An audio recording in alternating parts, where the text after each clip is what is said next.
Hello mariners, and welcome back to the channel. Today, we're diving deep into a crucial aspect of modern navigation, the integration of alternative positioning methods within your ECDIS. While we all rely heavily on GPS, what happens when that signal is lost, jammed, or spoofed? That's when knowing how to use these alternative methods becomes not just a skill, but a lifeline for safe navigation. Let's get started. So, why is this topic so important? Over-reliance on a single source of position information, like GPS, is a significant risk. We've seen numerous incidents where GPS signals have been compromised, leading to navigational errors. The IMO and various maritime bodies have repeatedly emphasized the importance of maintaining proficiency in traditional and alternative navigation techniques. Integrating these methods into your ECDIS isn't just about compliance. It's about building a robust and resilient navigational process. It's about being a proactive and competent navigator who is always in control of the vessel's position. Let's begin with the most fundamental method: manual position fixing. Almost every modern ECDIS system, whether it's a Furuno, a JRC, a Transys, or any other major brand, allows for the manual input of position fixes. This is your digital equivalent of plotting a fix on a paper chart. The primary methods for this are visual and radar fixes. Imagine you're making a coastal passage.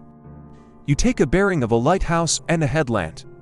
Instead of just marking it in a notebook, you can directly input these lines of position into your ECDIS. The system will then calculate and display the resulting fix on the electronic navigational chart, or ENC. This gives you an immediate visual comparison between your manually derived position and your GNSS position. If there's a significant discrepancy, it's an immediate red flag that something needs investigation. The process is usually quite straightforward. You would typically access a manual fix or positioning menu. From there, you can select the type of fix you're entering, such as 2 bearings, bearing and range, or 3 bearings.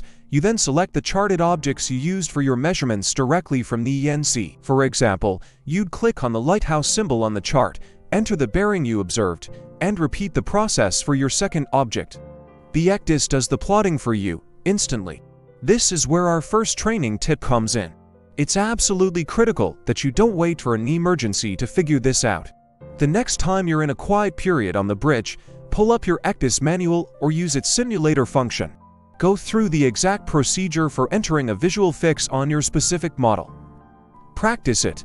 Enter a bearing and range. Enter 2 bearings. See how the system displays the fix. How does it label it? Can you customize that label? Knowing these steps by heart will make a world of difference when you're under pressure. Now, let's talk about radar. Radar is one of the most powerful tools at our disposal for position fixing, especially in poor visibility or at night. The integration of radar with ECDIS has been a game changer. The most common form of this is the radar overlay. This feature superimposes the live radar image directly onto the ENC. When correctly configured, the radar overlay provides an exceptional cross-check of your position. The coastlines, buoys, and other fixed structures on the radar image should align perfectly with their charted symbols on the ENC. If you see a mismatch, for instance, if the radar image of the coastline is shifted inland from the charted coastline, it's a clear indication of a positioning error. This could be a GPS offset, an incorrect chart datum, or a problem with your radar settings. But the key is, you can see it instantly. This visual confirmation is incredibly intuitive and powerful for maintaining situational awareness. Beyond a simple overlay, you can also use radar to obtain precise ranges and bearings to objects for a manual fix, just like with visual bearings. Many ECDIS systems streamline this process. You can use the EBL, or electronic bearing line, and the VRM, or variable range marker, to measure the bearing and distance to a radar conspicuous target. Then, you can use these values to plot a manual fix directly in the ECDIS. Again, this provides an independent check on your primary positioning system. It's a classic technique brought into the digital age. Another important feature found in most ECDIS systems is the ability to display markers for dead reckoning, or drive, and estimated positions, or EP. When you lose your primary positioning source, your ECDIS doesn't just stop. It can be configured to automatically start dead reckoning your vessel's position. It uses the last known good position and applies the vessel's course and speed through the water, usually from the gyro and the speed log. The ECDIS will display this doctor track, often as a different line style or color, to make it clear that this is a calculated, not a measured, position. It will also place a doctor marker at the current calculated position. This is your best estimate of your position without any external input. However, we all know that doctor is prone to errors due to wind, current, and steering inaccuracies. This is where the estimated position, or EP, comes in. An EP is a dry position that has been corrected for the effects you can estimate, like leeway from wind and the set and drift of the current. Many ECDIS systems allow you to input the estimated set and drift. The system will then calculate and display an EP, which should be a more accurate position than the simple doctor. Seeing both your doctor and EP tracks on the screen gives you a graphical representation of the uncertainty in your position, which is vital for making safe navigational decisions. Let's not forget the old friend of the navigator, celestial navigation. While it might seem ancient in the age of satellites, it remains the ultimate backup. It is completely independent of terrestrial and satellite-based systems. Modern ECDIS recognizes this. While the ECDIS won't do the site reduction calculations for you, you'll still need your sextant, nautical almanac, and calculation methods for that. It absolutely allows you to plot the resulting fix. Once you have calculated your latitude and longitude from a celestial observation, you can manually enter it as a position fix.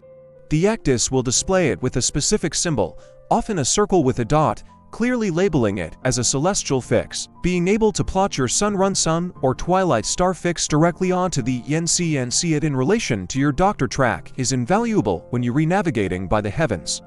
It bridges the gap between the oldest form of navigation and the very latest in display technology. Finally, let's touch upon a simple but incredibly useful feature: custom notes and symbols. Your ECDIS is not just a passive display, it's an active workspace.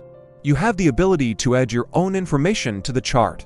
These are often called user maps, mariner's notes, or manual updates. This feature is perfect for marking temporary navigation hazards, noting areas of concern, or even plotting informal lines of position. For example, you could draw a line representing a clearing bearing to keep you clear of an offshore danger. You could place a symbol to mark a point where you need to make a critical course change. You could even add a text note to remind yourself of a specific VHF reporting point. This ability to customize the ENC with your own operational information turns the ECDIS into a truly dynamic navigational tool that reflects your passage plan and your real-time decisions. To bring it all together, a competent watchkeeper uses ECDIS not as a single source of truth, but as an integration platform. Your screen should be a mosaic of information. You have your primary GNSS position, but you're constantly cross-checking it. You have the radar overlay providing a real-time picture of the world.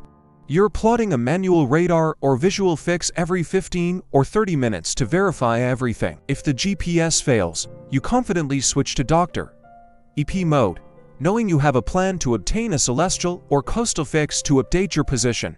You use mariner's notes to enhance your situational awareness. This is the essence of modern, resilient navigation. It's about using all the tools at your disposal and using the ECDIS to bring all that information together into a single, coherent picture. Don't be a passive observer of the screen, be an active navigator. Question the data, verify your position, and use your skills. Thank you so much for joining me for this important discussion. Mastering these features will make you a safer, more competent, and more confident mariner.